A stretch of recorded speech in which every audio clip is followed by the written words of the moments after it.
ఒకప్పుడు గాఢమైన అడవిలో సుందర్ అనే పెద్ద ఏనుగు ఉండేది. సుందర్ చాలా బలవంతుడు మాత్రమే కాదు, చాలా మంచి మనసు ఉన్నవాడు కూడా.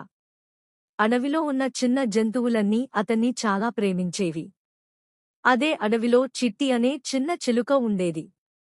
చిట్టి చాలా చురుకైనది, మాటలు బాగా మాట్లాడేది, కాని కొంచెం అతి ధైర్యం ఎక్కువ.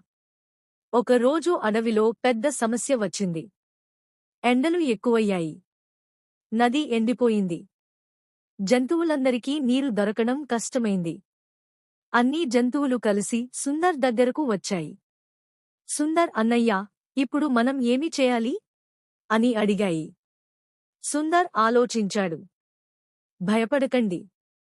మనం కలిసి ప్రయత్నిస్తే తప్పక పరిష్కారం దొరుకుతుంది. అప్పుడే చిట్టి ముందుకు వచ్చి చెప్పింది. నాకు ఒక ఆలోచన ఉంది. అడవి చివరలో ఒక పెద్ద కొండ ఉంది.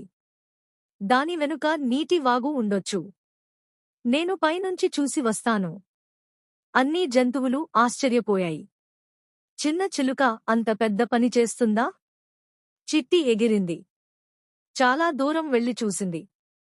నిజంగానే అక్కడ ఒక శుభ్రమైన నీటి వాగు ఉంది.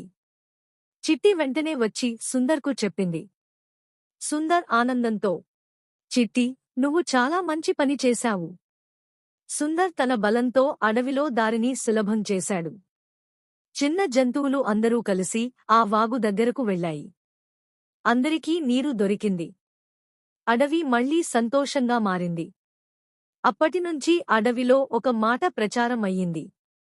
బలం ఒక్కటే కాదు, తెలివి కూడా చాలా ముఖ్యం. చిట్టి అతి ధైర్యం తగ్గించుకుంది. సుందర్ ఇంకా ఎక్కువ వినయంగా మారాడు.